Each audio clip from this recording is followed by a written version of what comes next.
I love the Steam Deck. It's so fun, and it's so convenient and just easy. I install my games, play my games, and I don't have to futz about with nothing. But the sad part is, the Steam Deck is kinda big.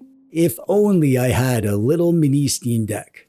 Good news, TechDweeb. There's a way you can get the Steam Deck experience with you anywhere, anytime, on one of your little pocket-friendly Android handhelds. Are you my conscience? No, TechDweeb. I'm just a voice you're hearing even though you're literally by yourself, alone in your room. It's really quite worrying if you think about it. Okay, so do you want to hang out? Maybe watch Lord of the Rings and play Magic the Gathering or something? TechDweeb, actually that sounds pretty fun. I'll get some root beer and make popcorn. I'm a disembodied voice, TechDweeb. I don't need to eat. Not for you, for me. Classic TechDweeb.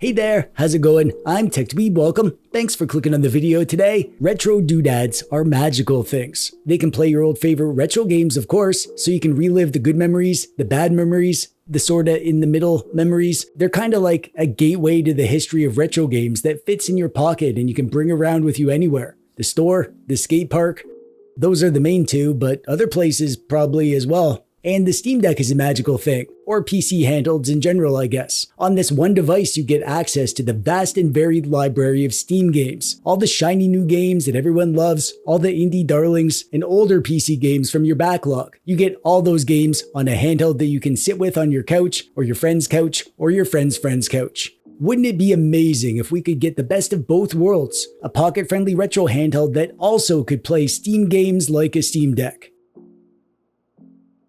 Well, yeah, it would.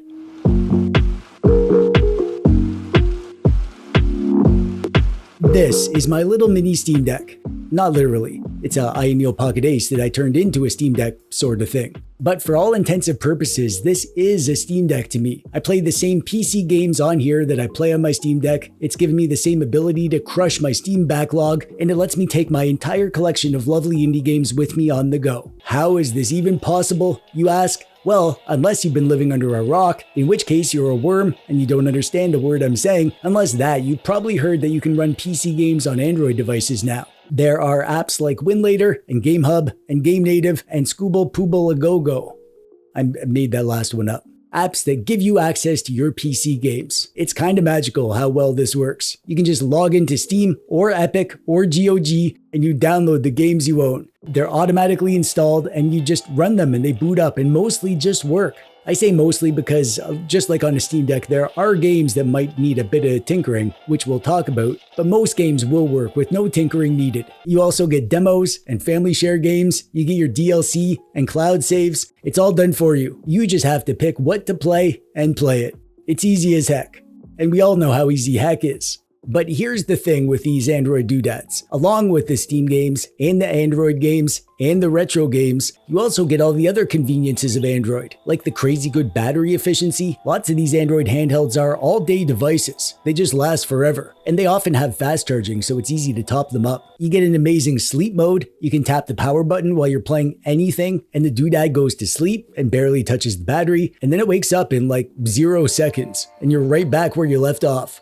The Steam Deck is portable but not pocketable, but my Ioneel Ace is definitely pocketable. You can set them up with a front end and change the theme anytime you're bored. Your Steam games are in here too, of course. I'll show you how to do this. You can dock your Android handhelds just like a Steam Deck. You can play multiplayer games with your friends. I don't have any friends, but I've heard that people with friends like to play games together, like friends having fun. There's a whole heck ton of reasons why doing this is an amazing way to play your Steam games. And if you need any more convincing, then listen to this. I'm a Steam Deck nut. It's one of my favorite things ever invented. I've used it more than almost any piece of tech that I have, and I love it to absolute bits, and I would run into a lightly burning building and save my Steam Deck if it was in danger. But now that I have this, Steam games on my Android doodads, I've barely touched my Steam Deck. It's that good. And it's here. You don't need to wait. If you've been on the fence, waiting for it to be ready, well, it's ready now. Get the hell off that fence and go into the house. I assume there's a house near the fence. Go in there where the Wi-Fi is. I assume this house has Wi-Fi. And get ready to have your mind blown as you install Megabonk on your retro doodad and play it on your new retro doodad Steam Deck. Also, the house has robot legs and walks around, like Howl's Moving Castle. It's my fictional scenario, I can do what I want.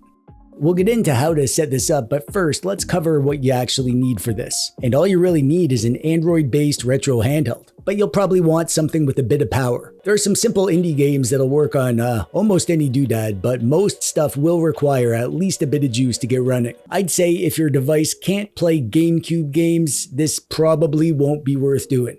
Sorry, RG Vita. And the more powerful the doodad is, the more stuff you'll be able to play. Games like Skyrim will work on a Retroid Pocket 5, and beyond that, the sky's the limit, really. You should see what people are doing with the Odin 3 and high-end smartphones. It's crazy. However, there is one small thing to keep in mind. And it's a big one. This works best on a device that has a chip that has community-made custom GPU drivers. There's a community-run project called the Turnip drivers, which you can use to give you better compatibility and more performance for any device using a Snapdragon chip. If you have a device with a different chip, like a Amberlic device or an older retro handheld without a Snapdragon chip, you can still do this. However, you won't get the same performance and compatibility boost as the custom Snapdragon drivers. Still totally worth trying though. Lots of stuff will work. Really, if you have a handheld already, you should just probably use that for this. But if you want to get a handheld specifically to do this, to give you your retro games and PC games, there are so many options.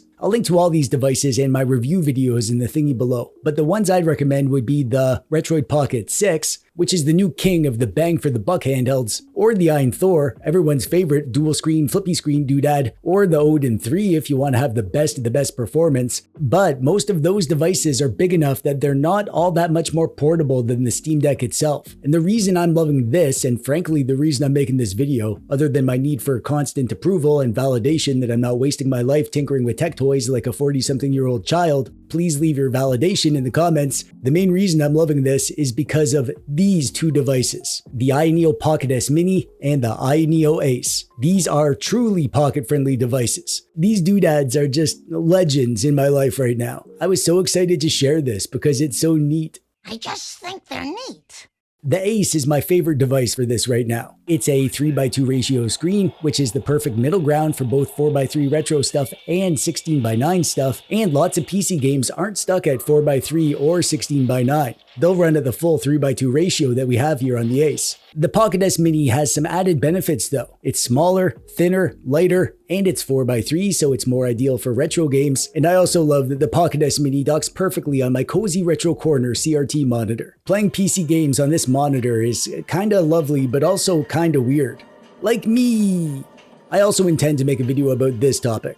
Oh man, I have too many videos to make. Too many videos, not enough dweeb. By the way, I made a guide about how to do this whole setup already, so I'm not going to go super in depth here today. I'll just give you the quick version. For starters, you're going to need an app to run your PC games. GameHub Lite or GameNative. GameHub Lite is the same as the regular GameHub, but it strips out some of the bloat and it also gives you front-end support, so you can connect it up with ESDE and launch your PC games the same way you launch your retro games. I'll show you that in a bit. Or you can install GameNative, which is an app that does the same thing as GameHub, but it's also fully open source, and it has a few key benefits that GameHub doesn't have. For example, you can easily sign into your Epic Games and GOG Games accounts, and you can get those games on here too. And you can use external storage, store your games on an SD card, and you can get a second screen touchpad for mouse games. GameNative is a bit more feature-rich, and I think that GameNative is the better of the apps. It's the one that I'm going to be using mostly moving forward because I want to master it and tame it and harness its power for my own nefarious purposes,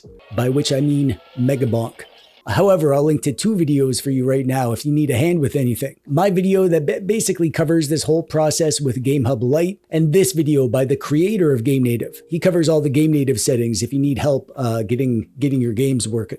Let's do a quick 1-minute GameNative tutorial. Download the GameNative installer APK from the official GitHub and install it. Once you're installed, you'll need to log into Steam. I like to use the Authenticator app and the QR code login. Once you're in, you can also go into your settings and add your Epic Games and GOG Games accounts. On devices like the Pocket S Mini and the Ace, because these don't have 16:9 screens, you can go into the settings and select Modify Default Config. And in here, you can set the default screen resolution. On the Ace, even though this device goes up to 1620 by 1080, I set this to 1080 by 960, which is the same ratio but lower resolution, so it's easier to get my games running well. And that's it. That's pretty much it for the setup. All you need to do now is search for a game and select it to install it, and then when it's done downloading, you can start it up and play it. Games usually take a little bit of extra time to load the first time you start them up. If you need to tinker with performance stuff, the main thing you'll want to do is maybe swap out the GPU driver or the DXVK version or even the performance profile. However, I found that in GameNative, you have to do this sort of thing a lot less often than GameHub. GameNative will auto-magically choose great presets for your chipset. And lots of games have community-made profiles, so if you open the kebab menu for your game, you can select Use Known Config. That's like the easy mode method for getting games working if they don't by default. There is lots you can tinker with under the hood though if you need to or want to. I'm still learning how all this works, but I'm excited to make a video about this. There's so much in here that's super cool. Let's move on to setting up ESDE as our gaming front end. ESDE stands for Subscribe to Mr. Sujano, and it's basically an Android app to view and organize and launch your games. It's not free, it's like $5, so download that and install it. You'll go through a quick setup procedure. You can stick with the default folders if you want to, or set it up with an SD card like I show you how to do in this video. Linked below. When you're done, you're ready to add your PC games to ESDE. If you're using GameHub, you'll need to make your own files for your Steam games, which are just a text file where the file name is the game name and it's .steam instead of .txt. And in the text file is the Steam ID number for the game. You can find that number in the game's URL on Steam. This is if you need to do them yourself. However, if you're on GameNative, you can actually export these files right from in the app. In the page for your game, go to that kebab menu and select Export for Frontend. It'll ask you to pick your Steam Games folder, which is the same folder where your ROMs are. In there is a Steam folder. Pick that and it'll add the shortcut for you. And then you can either scrape the art the normal way that you do in ESDE, but PC games are a bit hit or miss with scraping art, so I like to just add my own art for these games. Basically, you just download a screenshot and add it to the ESDE downloaded media folder for your Steam games. And make sure the file name is the same as your .steam file. One last thing, in ESDE, you're going to want to pick which app launches your PC games. Go to Other Settings, Alternate Emulators, Steam, and then you can pick GameHub Lite or GameNative. You can also pick this on a per game basis. Like if you have one game that only works in GameHub and not GameNative, or vice versa. You can press select on that game, go to Edit Metadata, and you can pick an alternate emulator just for this one game. And that's it, really. That's how it's done. I hope you realize how easy this is and how stupid you are if you're not doing it. I love this for so many reasons, but one of the main ones is that it feels like it gives my retro handhelds a new superpower. These things are already amazing magical doodads, and this turns them into something even more amazing.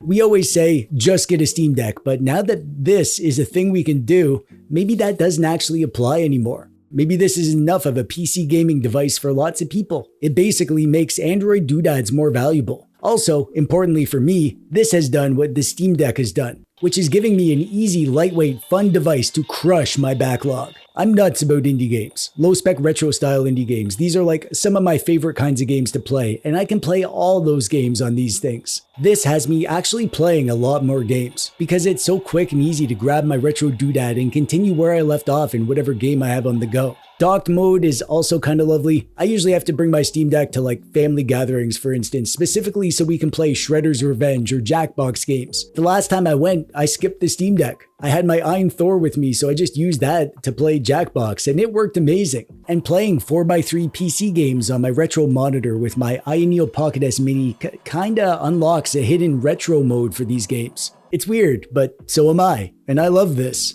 Also, this is kind of hard to put into words, but it's like these retro style indie games feel like retro games to me. And lots of my favorite retro games feel more like modern indie games to me. These games exist in the same kind of space in my brain, and being able to have them both on the same device kind of bridges the gap. It unifies my gaming life into one thing. all my favorite retro games and retro style indie games together, not having them divided up into like different ecosystems, you know? That's like a special little aspect of this that I never really put into words until now, and I probably failed, but I hope you get a little bit of the gist that I'm getting at. I did want to show you a whole bunch of the indie games that I'm playing on my handheld right now because I have some bangers to share, but this video has gone on long enough and I really should make a whole other dedicated video about these games. So I'll just end it here with the promise that I'll have another indie game collection video to show you soon, if you sit tight, and also subscribe if you haven't yet. Gotta do that, otherwise you wouldn't know when I made that video. Also, it makes me happy to see that number go up. That's like my main validation in life right now. Please, give me the dopamine I crave. I hope you found this video useful, or at least entertaining. Let me know if you do this, what you think of it, if you have any questions, and if your disembodied room voice likes watching Lord of the Rings and playing Magic the Gathering as much as mine does. And that's it from me. I gotta scoot. Thanks for watching. Bye-bye.